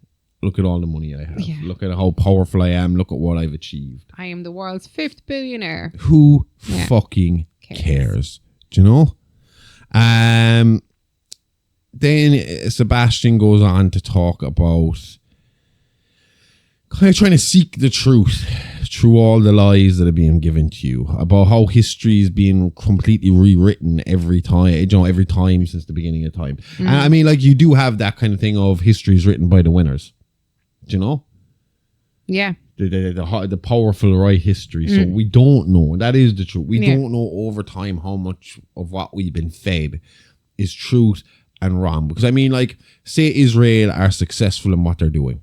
And they wipe out the Palestinians. And now they're the most powerful people over there. And they start taking over all these other countries they bomb as well over there. Yeah. And suddenly the Middle East is wiped out. Will it be in 1,000 years how the powerful Jewish people fucking took on Zionism and fought back the evil Arabs and killed these evil Arabs and destroyed all of them to become, after they had fucking beaten and downtrodden them for so fucking long. Do you know? Forget about the Nazis. The worst thing that happened to the fucking Jewish people are the Arabs, and we took them down. There is that. Will that be the kind of narrative? Will they be the superheroes? No, 100%. There is that. That history is written by the winners. But us looking back, say 2,000 years ago, and writing a history book, it's also going to be all narratives that we get now, that are written now, and by historians would be tainted by modern bias. So you'll always have like our cultural belief is going to affect what we interpret happened like 1,000, 2,000 years ago. So I mean, like, the whole world could be Jewish in 1,000 years, or the whole world could be, like, Muslim in 1,000 years, and so you're going to take it up two different ways. I know from like talking to English people about what they're taught about what happened over here between England and Ireland. They're really undereducated on what happened here. Like, if you ask them what the famine was, they have very little education on what the famine is, and what they have been told, it was our own fault. I remember we brought it on ourselves. It wasn't them that did it. They had no part to play in it. We just blamed them. But when the TV show Victoria aired, and kind of they showed an episode, and it was about the Irish famine, and it showed Queen Victoria learn about the Irish famine, and then next thing, social media fucking exploded the next day of people like, oh my God, did this happen in Ireland? And it's like, well, yeah. Because I mean, again, Sabastian claims that there was a nuclear war on Mars 10,000 years ago, which I'm not against that point, because we don't know what was on Mars. So Mars looked like Earth thousands and thousands and thousands of years ago. But long before we were on Earth, Mars looked like this planet. Oh no, I would agree with you. To us, Mars just looks like a red rock now because it's a dead planet. But according to Brian Cox, Mars was almost like a brother. I said sister planet to Earth. Like it was identical. It was really, and once that stopped working, it was almost like Earth picked up where it left off and started to go forward. And before us, there was what's the one on the other side of us? Venus, is it? Venus. Mercury, Venus, Earth. Yeah. The Venus was in that position. And that was power. Well, Venus has a decent layer still, doesn't it? You mean like it's reflective, like it's gas and yeah. No, it is a solid planet. No, I mean, but it's a gaseous. Yeah, get down there. It's just nothing but fucking. So we die before we hit the fucking ground, like, you know. Exactly. He also claims that the Hindu scriptures say that man reached the moon in 2000 BC. Not sure how that happened. Sorry, say that again? He also claims that ancient Hindu scriptures say that man was on the moon in 2000 BC. And around 2220 or so, we will colonize Mars on a mass scale. I don't understand how we colonize Mars. Mars would suck to live on because you'd have to live in these pods as well. You can never go outside. Yeah. There's no outside. He reckons there'll be 100 million people living on Mars within 30 years. I think we are more focused on finding a planet that's closer to ours, isn't it? There's a couple of moons that kind of have potential to be like us, that has water on it and stuff like that. Mars would be a very difficult place to live. It would be, but if they're able to... Especially if something happened to this planet, because there's no water source up there. No. So you'd need a long hose going from Earth to Mars. Oh. So he claims as well that humans date back about 55 million years, and that's what they've confirmed in his lifetime. Is probably more than that, and that at least 5 ancient civilizations were destroyed from nuclear wars in the past. So according to him, man has risen and fell more than or at least ancient civilization, not necessarily man. Stuff came before the dinosaurs. Stuff came before us. So he believes that at some point we were living with dinosaurs. No, I think what he's kind of stating is that the Earth is so old that there's been many types of civilizations that are so far gone that we can't find proof of them right now. And that the dinosaurs just happen to be one era on Earth. Okay. That before that there could have been other civilizations that lived and died and became extinct on this planet. But he claims it's from nuclear war, like people who developed as well as we did. Okay. And then eventually died out, and then the next, then thousands of years passed, and the next group came, and thousands of years passed, and the next group came. I mean, maybe science does get that bit more progressive, like in 1,000 years. But what we know now is that it was a pretty inhospitable environment before the dinosaurs and all that. I think his point is that all the trees and all that kind of shit grew in the period of time where one died off and the next came. He's not stating like the dinosaurs died off and as soon as the dinosaurs were dead the next day a man got up out of the ground and started walking around. So we're going back hundreds of billions of years. We're talking about like there being a civilization, then a gap of millions of years where evolution has to start taking it from the start from scratch. So it's kind of like the whole Viking thing of like you're born, the earth happens, you die, the earth happens, then the earth is kind of like it's reset again and it's okay. Yeah, that's kind of the theory. I'm not against that either. No. I mean, how do we know? How could we know? Exactly. You know? We were able to get fossils from dinosaurs and shit like that. We're able to go back. We're even able to go back past the dinosaurs now to what was there before the dinosaurs. It was just really a different form of dinosaur. They were just big, scary animals. You have all the different periods. So, I mean, who fucking knows? Now, this I found interesting. This next section he talks about is about the Bible and how you interpret it and how we interpret it. He claims that the older versions of Bibles, the way you interpret it, like we'll say for here, right? He says in the New International Versions of the King James Bible, right? Oh no, sorry. Versus the King James version of the Bible. So the New International Version, there's a thing of Matthew 6:22, right? The eye is the lamp of the body. If thy eyes be healthy, thy whole body will be full of light. Now the King James Version says, the light is the body of the eye. Therefore, if thy eye be single, thy body be full of light. So what he says, the difference there in the meaning is that the King James Version is much closer to the original word. It means use your single eye. And the New International Version changes it to plural, eyes plural, which is not the original meaning. The single eye is about the third eye. Oh, you see, the pineal gland. You see, in that English, single I would have meant have a single, undivided, unmoving belief in God. Yeah. Yeah. So what he's basically saying here, though, is so the single eye is the pineal gland, the third eye, and then it says, "Thy body shall be full of light." What is the light? The light of God. The light is God. Now look at Luke 17:21, the New International Version. It says, "Neither will you see it here or there, for the kingdom is in your midst." And the King James Version says, "Neither will say, lo here, lo there, the kingdom of God is within you." The difference there is the New Version is telling you heaven is within your grasp if you're a good person and follow the rules and do as we say. Whereas the King James Version is saying heaven is inside you. God is inside you. You are heaven. There's a big difference between that. Yeah. Between, the Spirit of God is within you and you are. It's basically like that song, "Heaven is a place on earth." What we're fighting to get is already here. It's already within us, and it has to come out. And what the establishment is telling you is work hard and be good, and maybe we'll let you get to heaven. Maybe what it all meant when it was first all just written was that there is no heaven, but as in to achieve heaven, everybody just as in like be a good person, like be respectful, be a good person throughout your life, and it will be like heaven because like there would be peace, there would be no fighting. I mean, like, yeah, it's not that I don't believe in heaven, but that to me maybe, yeah. I mean, but like I said to you the last day, did I say it in one of the shows or did I say it to you? You said it in one of the shows.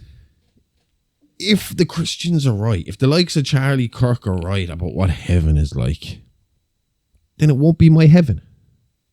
Because I don't find any of what they suggest as being pleasant, happy, or if I went to hell, it would be where they are. Yeah. Because I'd have to listen to them and hang out with them all day and do what they say is the positive right thing to do. For me, heaven is, like I said on the Harvard's headlines, is or did I say it in the slide? I don't know. I can never keep track of Harvard's headlines is where you said it. Heaven for me is, whiskey flowing from the streams. What you enjoy most. It's what you have fun doing. Trees with buds as big as my fucking head growing on them. TV shows that never get old. Movies that just keep coming and are always brilliant. Perfect teeth. Yep. Eat fucking pizza sandwich, like one pizza on top of another pizza on top of another pizza, never again, and still have like the body of a god. Not even feel bloated. I don't want to even have a food baby after that. No. You're never hungry. You just feel like eating, and you're never full because it's just not an issue. You're eating for taste, sheer taste. Yeah. That's all you eat, for the pleasant taste. That's it, and everything tastes great, and everything is cooked the exact way you want it to be. Because not everybody likes like crispy pizza. I like softer pizza. I like it a bit not singed, but a bit on top, brown on top. Stuff like that, Where you wake up one morning, you're like, you know what? I'd like to go see Black Sabbath in concert again. I know. Oh look, it's on tonight over the road. What a fuck! Oh my God, Bob Dylan and Kneecap are fucking supporting them. This is going to be great. Yeah. Sharon Osbourne isn't being a bitch about it. This is fucking awesome. Where are we? I'd like a room full of owls. So I just truly believe that hell will be my heaven and heaven will be my hell, if the Christians are right. Yeah. And if that's the case, I'm going to get in Satan's ear and remind him that all the cool, tough people are in hell. And if we want to take back over, we can. Do you want to be in the same place as Hitler, though? Would he be in hell? See, I don't know. Would he be in their version of heaven, though? Was he doing the right thing by killing Jews? Because they wouldn't be the right fucking type. It's like what South Park did with the Mormons, where the guy went to heaven, where they stuck Saddam up in heaven because that was his idea of hell, and it turns out that there's nothing but Mormons up there. Because I saw that episode when I was about 12 or 13 with my dad, and I remember looking at him, and I was kind of like, I think I had a few hours of an existential crisis at like 13. As in like, are we all supposed to be Mormon? It just fucked in my head a tiny bit, as in you kind of start to realize, what is the right one? Yeah, you do worry about that. But I told you I had that nice peaceful dream about it. It was really nice. I believe, like what you said, I don't believe there is a right religion. No. Religion is man-made. The rules are man-made. If there is a God live there a good who's saying life. all he wants is decent, quality people, nice people who didn't live their life looking to hurt others, didn't live their life trying to take from others, didn't live their life trying to make others suffer, didn't care what anyway. It should be what the Christian. See, if you take Christianity and most religions at base, the base fucking thing of what they preach, it's awesome. Love everybody. But then you bring all these ridiculous rules in, what way you gotta dress, what way you should look. As long as they do the right thing with their fucking genitals. Love everybody as long as they dress exactly as we say they should. Love everyone as long as they don't listen to the devil's music. Love everyone as long as they don't watch violent TV. Love everyone as long as they don't smoke weed or drink beer. I just think the best rule is to fucking live and let live. Exactly. No, there better be a heaven because according to Sebastian, we are going to see a lot of mass extinction events. With first one coming in, it won't be our problem, but it'll be in 2383. It'll kill billions. It'll happen when another moon that is thrown out of orbit hits off of Earth and causes a pole shift. But what if that thing coming in November hits off our moon? The tides are gone and everything. We need that moon for a lot. It wouldn't be catastrophic because the Earth actually survived without the moon for a very long time. Did it? Mm-hmm. Okay. We just wouldn't have any tides the and stuff like that. The moon kind of got caught in a gravitational pull. The moon has so much gravity in it. And the Earth has so much gravity in it. That when the moon got close to us, our gravity and its gravity kind of keep it... Our gravity keeps it close enough to us that it affects our tides, but its gravity then affects the tides and keeps it from crashing into us. Okay. But we did survive. The Earth did survive without the moon for a very long time. Okay, that's fine. It would just fuck up all our water or tides and shit like that. I'm not sure. Obviously, it will probably have a bigger effect than that. Again, on the animal, the fish version life of this. probably and stuff. I don't know. I'm not a fucking scientist. You know, so I can't tell you for sure. But from what I gathered from him, it wouldn't be an apocalypse event. It wouldn't be the end of everything. It would just change a lot of things. So you only got to worry if it hits the moon this way into us. According to him anyway, when this cracks off us, it'll be 1 billion people dead and we'll be back to the Stone Age all over again. There will be chaos, rioting and looting, and it'll take us a fair bit of time to get ourselves back there. He said it's very similar to the story of Noah, which he also believes in and thinks that's something that happened as well. If that happened now and 1 billion people died, so there was like a lot of vacant places, is there any house that you'd be like, oh, here, come here, there's nobody living there anymore? Plenty. Yeah. Plenty. I think I'd want Dublin Castle. Well, my first thing I'd do is try and take over a shopping centre. That's where all the supplies are. So we need a shopping centre. We need, Kilkenny Castle. But, yeah. He kind of believes in the Noah thing, but just see, the Noah story for me is fucked because there's no way you could put all those out. Number one, you couldn't fit everything onto an ark. I don't give a shit what you say. And number two, they'd all start eating each other. Do you believe the story that they found it up a mountain over in the Middle East? No. Good. No. That one kind of makes me scratch my head a tiny bit. But basically what he's discussing there as well is the idea of nature resetting itself like we were talking about a few minutes ago. Okay. Is that and that's kind of what the whole Noah story is about, isn't it? It's about God saying, well, this you're all sinners. We need to reset. Mm-hmm. 2 of everyone onto the ship, everyone else, you fucked. Yep. You know? Yep. Which again does not sound like a loving God. Not pro-life. Yeah. Well, yeah. Same with Sodom and Gomorrah. When he turns them into the pillar of stone for turning back to look at a fucking city, he's not a pro-life God. The city they were destroying because there was too much sex. No, to be fair, in that story, didn't all the men threaten to rape women? Well, in that case, would he not be doing it right now? Yes, that's the thing. Like they claim all these things, but would that not be happening again right now? Would he not be looking down here and going, "Fucking incels, time to fucking deal with that problem"? Do you know? Yep. How many women are raped yearly in this fucking earth? Women are raped daily, Josh. Never mind yearly. I would hate to see it. I hate to see the numbers on that, but yeah. So what's the next section here? What does he talk about next? I just want to see before I go to reading all this, because there's a lot there. Oh, it just says discuss afterwards, so there must be a fair bit here. 1,150 women a day. It is what estimated. Say it again? 1,150 women a day. Daily are raped. On average, 48 women worldwide are raped an hour. Holy fuck. So that's like 300 and something thousand a year. Where's my calculator? because that's an astronomical figure yearly. That's fucking crazy. So that is 1150. Oh my gosh, 365. I would love to see the percentage of that in the earth. Nearly 500,000 women every year. And see, do you know what? If you threw that number at someone on the right, they would come around you and get the percentage and say, well, that's only like 0.1%. That's only a small percent. Oh yeah, When if you want your freedom picture, really, like, do you know, maybe we it's gotta okay. expect, if you want to be able to have sex with people, you gotta expect some people to not want to do it. And that is not taking into the underreporting.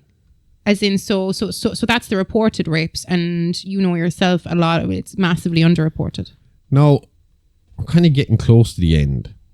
And I will say this next part I am going to read, because this is where Sebastian gives a little bit of hope for people. Not hope, but a little bit of lesson of what could be. Mm-hmm.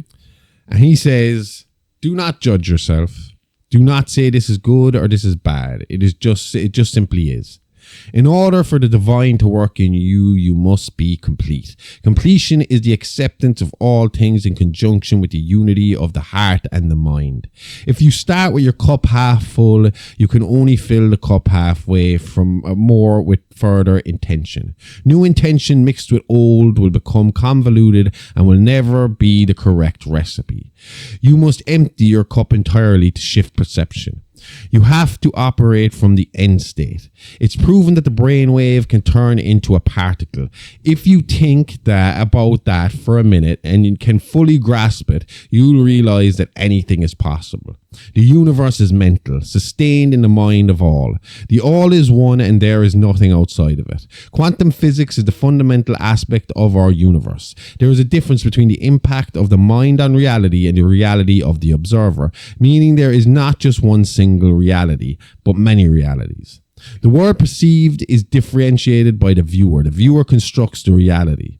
Frequencies change after observation. This means your mind alters reality. Observation can influence the properties of quantum physics. Your thoughts and observations are connected to the universe in ways unimaginable. Your thoughts have a direct influence over the physical world. The internal body of a human is to visualize, and imagination is key. There are multiple universes all around us. These dimensions and universes operate on a different frequency. Your time has not been developed enough to tap into these frequencies. In my time, we are taught extensively how mankind lost its way, and one of the biggest things is gratitude. Nobody is thankful here. Everybody has a victim mentality. This was proven in an experiment done in your time. It was proved that 70% or more of people's thoughts are negative. I assure you, if you are not grateful for what you have, you will never have any more than that. The universe will teach you this lesson over and over until you learn it. Remember this, reality is a mirror reflecting your relationship to it. Always be thankful for what you have and you will be prosperous. You've been unconsciously conditioned by your environment to live in a complete state of fear. Fear of loss, fear of war, fear of disease, fear of another. Fear saturates the very fabric of mankind. It's in every corner of the world and it's not hiding in the shadows. It's in your face every day on the news, on social media. You can't get away from it and it's all done by design. You can rewire your brain. People will wait for the loss, for the tragedy before they decide to change. Change is inevitable. You can either change in a state of misery or you can change in a state of inspiration. Either way, change will hunt you down. If you're not at peace with whatever that change may be, it'll hunt you down if you're not. The deepest hooks are set in your thoughts. 8 out of 10 people live in a complete state of survival mode, always anticipating the worst thing based on past experiences. This conditions the body into a complete state of fear. After doing this for so long, the body will become addicted to the rush of energy it gets from that experience, even if it was the worst experience of your life. Your body will get attached to the rush of emotion, living out the same emotion as if it were yesterday. Now, when it could have been 20 or 30 years ago. This is an emotional attachment. Your body is the subconscious mind. It doesn't know the difference, the actual event or the emotions in the memory of the event. So the body is reliving the same experience over and over and over and over every time you have those thoughts. That's the rush the body is conditioned to have. The body is then controlling the mind. The servant has become the master.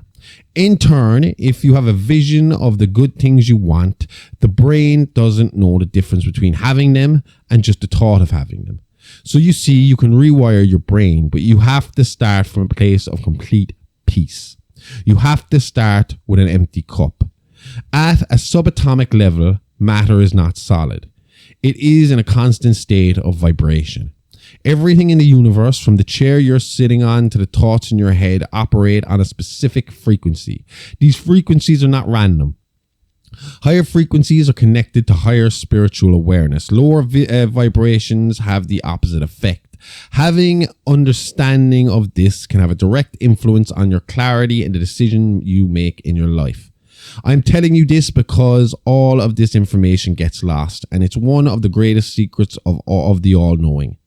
It's deliberately hidden from you so that your consciousness is reduced to that of an animal. They do this to train you. You are much easier to be trained and manipulated this way. What I find interesting about that whole passage is the victim mentality, I thought. And everything we have talked about today is about fear. Fear of war, fear of disease, fear of another. Fear saturates the very fabric of mankind. Yep. This is a lesson, man. I mightn't agree with everything Sabastian has to say. I mightn't agree with a lot of his fucking conspiracies. But that, to me, is a lesson. Yeah. Is fucking what people should take away from this very episode. Yeah, exactly. We can make a difference, but it means we have to. Like he said, no more is the cup half full, half empty. Empty that bitch out. Make it fucking empty, and let's start filling it with something new, something positive, something good, where we fucking treat everyone the way we want to be treated ourselves. And that's my rule in life. Treat others how you want to be treated. Yeah. Yeah. Because it's karma straight up and down as well. Do you know? What goes around comes around. Like we saw this week. Yeah, exactly. Not to go back to Charlie Kirk again, but the man preached gun violence. The man preached pro-guns. He lived by the sword. He died by the sword. I think there is a particularly, I thought it kind of summed it up. There's a little cartoon going around. It's kind of a poignant cartoon, but it's him standing there and he's the red dot on his neck, and it has the hundreds of people. They're up in a crowd, hundreds of people there with the bullet marks on them, asking him, "Hi, Charlie, was it all worth it?" Pretty much. No, I'm going to skip this next bit and let you read this last passage before we finish up, and then we are done, because I think this is again a little bit of from 3036. Yes, I think it's a little bit of inspiration from him again, or letting us know what's coming and what we need to do, I think. 3036. There is a planet heading towards Earth that is 10 times the size of our planet. Oh, it's not fucking inspirational here then. I'm wrong. It's on a direct collision course with Earth. Even if we get lucky and it flies by us, it's going to spin Earth completely out of orbit, and there's a chance that Earth could go sailing into space. At that point, Earth becomes just a floating rock in space, void of any humanity or any life. This is something greater than we've ever seen before, and it's coming in my lifetime. This is a true extinction level event. We are not sure if anyone will survive. But is that really the end? Maybe for a little while. But life always finds a way, and it's pretty amazing, really. After the poles shifted, that was the end of the world for them too, I'm sure. I imagine a single one of them thought they would get out alive. But they rebuilt, and it only took 100 years. 100 years, that's all it took. They were right back to having the same construction, the same technology, basically where your time period is now. So is it ever truly the end? So you see, it's just a cycle, maybe even a loop. It sure seems like history is doomed to repeat itself time and time again. So is the end really ever the end, or is it just a new beginning? The Earth works on a cycle. There is nothing we can do to change that cycle. However, there is something very crucial that we can do to set us up for the new cycle, for the people who rebuild. These people need to be people, children of the light. They need to be truth seekers. We cannot start this world over with the powers that be. The future depends on it. Whew. Sebastian closing strong, huh? Didn't he? Telling you to Right wipe out the government. fucking building. And again, I couldn't agree fucking more. Mm-hmm. I mean, you know, I've always said my religious beliefs are on this whole, like, I believe that the whole Ragnarok Rebirth, story recycle, yeah. of, you know, I've always said, like, I believe, like, the Big Bang, because people say what happened before the Big Bang. My belief is there's a Big Bang until we fucking go all the way around, and then the end of the universe is another Big Bang, which starts, but in turn ends this universe and restarts the whole But that's cycle it. again. It ties into the Big Bang expansion, expanding until we can't anymore, and then you contract That's back where I in think and- deja vu comes from. That's where I think fucking faith comes from. The idea of I'm fated to be in this place. I think we're kind of on a loop, man. I think, you know, we get to the end, the earth presses rewind and starts the album all over. Do you think we again. ever learn anything from it, or is it just the same I'd over like to think and we do. over and over? I'd like to think we do. Would like to think that we do, unless there is the other side of it, of the multiple dimensions thing, in which case we're living out. We're going over to the next dimension, the next time, the next dimension after that. Maybe. Yeah. Do you know? Yeah. Who knows? There's only one way to find out. You gotta go. And I'm not ready for that yet. No. no. That was fun. That was more fun than I was expecting. We were less prepared for this than we were the one last week, and I felt like last week we might have been a little all over it, like a little overwhelmed with what old Sebastian was saying. This week I felt like we really kind of got to talk about it, discuss it, get into what we believed along with what he was saying. And while I don't think everything he's saying should be taken fucking literally, I do think There's a message. it's like the Bible. The Bible isn't a fucking instruction manual on how to live your life. It is tales of cautionary tales, trying to teach you maybe the best way to look at things. But it's not a paint by numbers thing. No. And I think this is the same here. What Sebastian, whether Sebastian is telling us all the truth or parts, cherry-picked parts of the truth, his message is pretty clear. We can change. We can do better. But it starts now.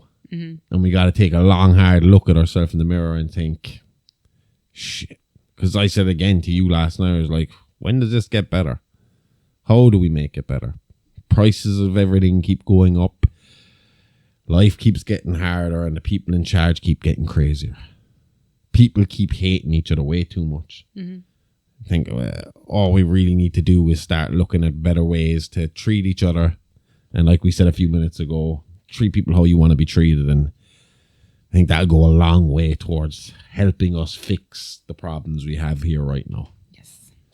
I think that's us good for this week. Yep. And if you want more time travel dystopian fun, then head on over to patreon.com/the Horrorverse Network and check out our bonus show. It's a live action, because tomorrow we'll be dropping our Philip K. Dick episode, where we talk about the life, books and movies of the dystopian prophet PKD. He's decided to come up here and make a little cameo Nice, before we Caesar. finish. You're done as well, are you, Caesar, buddy? While you're over there, check out our history show with Amy's horrific history show, Playing with Bones, and our new show, Celebrity Rap Sheet, where we cover the life, crimes, and scandals of Hollywood's elite. The debut episode is up there now, Caesar, with Roscoe Fatty Arbuckle, and we'll be back next week with episode 2 covering his friend, Fatty's old, I suppose she was a bit of a kind of what you call, he was a bit of a fucking mentor to her, a bit of a brought her along. Mabel Normand, which is an interesting story too, and they'll be out every Tuesday exclusively on Patreon at the Horrorverse Network. Yes. And all that, plus my weekly photo drop and mini monsters, are available at the Horrorverse Network on Patreon. Subscribe now for only $5 a month with a 7-day free trial for all new subscribers.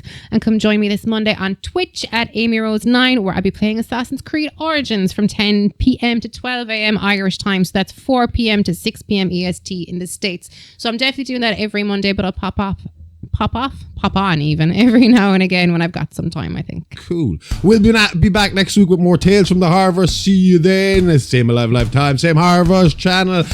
Okay, love you. Bye-bye. Bye.